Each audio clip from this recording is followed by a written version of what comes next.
Hello, today is Tuesday, April 21st. Welcome to Good Morning Santa Paula, brought to you by K80Y TV. I'm Ron Merson here with Peggy Kelly, editor and publisher, owner of the Mighty Santa Paula Times. Thank you. Here for an update. And hey Peggy, just a quick update. What's going on in the coronavirus situation here in Santa Paula and the county?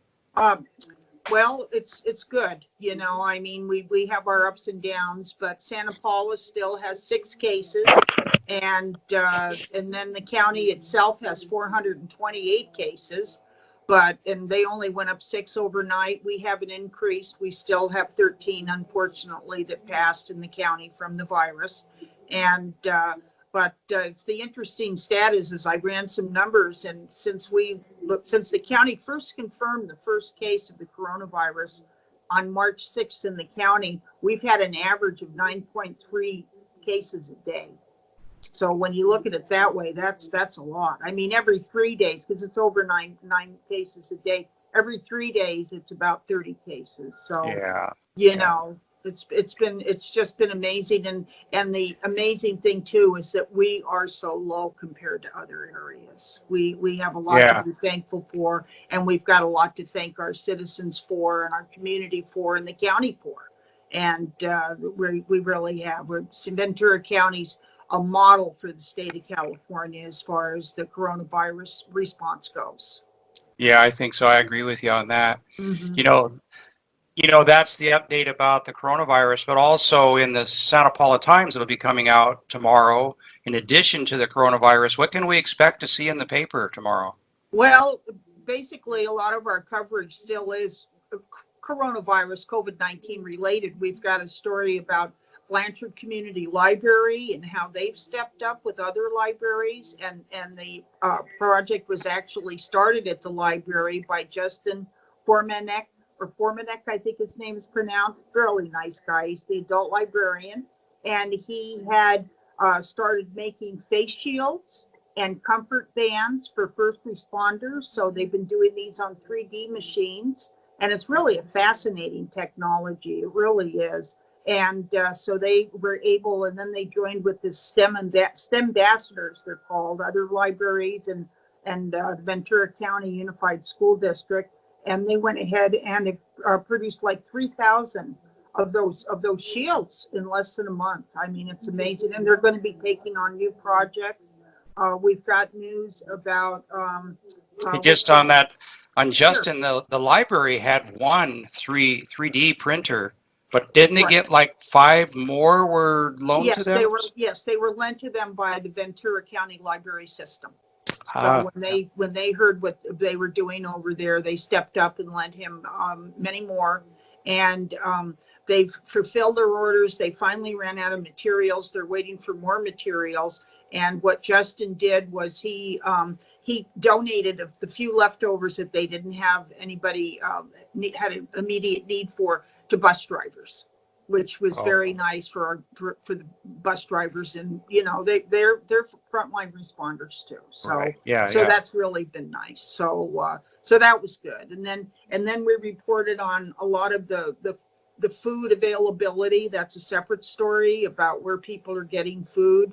Another story deals with the homeless and what people are doing for the homeless, including Spirit of Santa Paula here in town, that's done such a wonderful job with the homeless, and really gives a glimpse of what's going on at their shelter.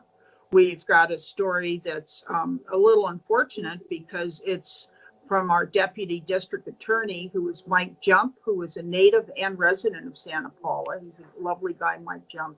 And yesterday was usually considered Crime Victims Week day, and this is Crime Victims Week.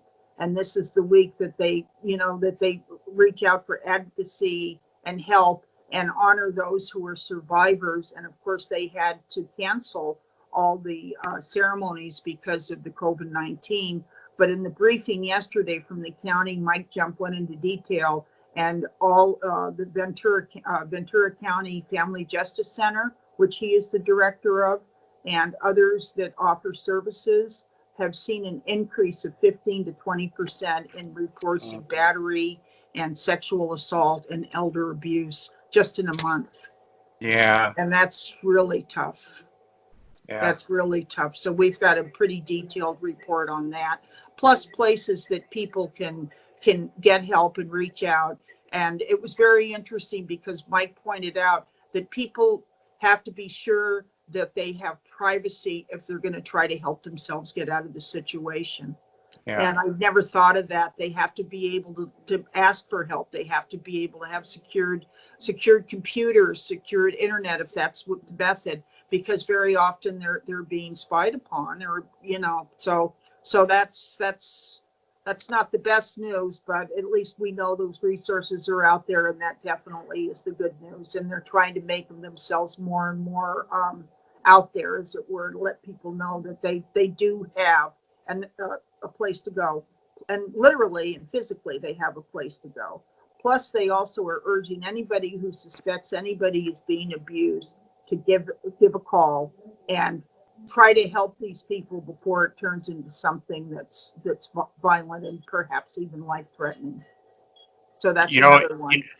Mike was raised in Santa Paula on the Limonera Ranch. Yes. And he's come back home and working in Santa. I mean, he and his brother's an attorney also. They went out into the world and they came back. And I'm fortunate enough they live in the same place I do. They live on opposite ends of cul-de-sacs from each other. So, and I worked with their dad, Steve. So, I knew them growing up. So he's very nice gentleman, both of them. And so. An interesting aside about Mike too was he was one of the first stories I did when I went to work for the old Santa Paula Chronicle, as it were. Mm-hmm. And he had gone to Alaska as part of his scholarship program, and he worked with the Inuits, and he worked for them for I think a year and a half. Very, very interesting guy, and he's such a wonderful, sensitive guy, and we're really proud of him. He's just cool. He really is. And let me take a quick look, because I think the orders have been eased somewhat. People, they've ordered the stay at home is still in effect, but we do have a story that details what has been lifted or at least loosened as far as going out, or what you can do and what you cannot do. We pretty much can't do much, that's for sure. And I spoke to City Manager Dan Singer yesterday and about the situation, and he's also in the story we did on that aspect of the COVID-19.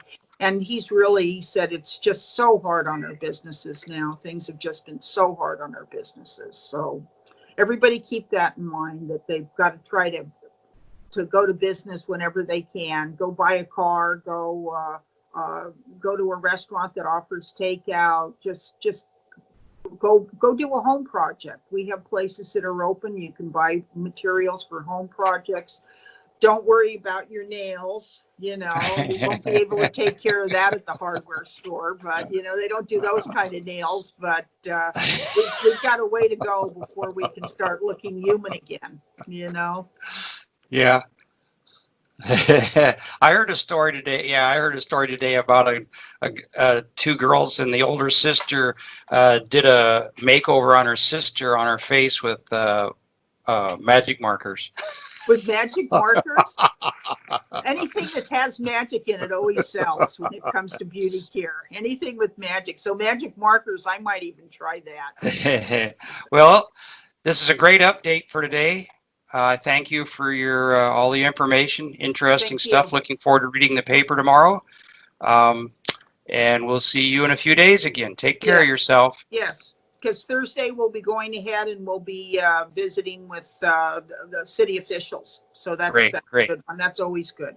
Okay. Okay, thank you, Thanks, Ron. Peggy. Okay, bye. Bye-bye.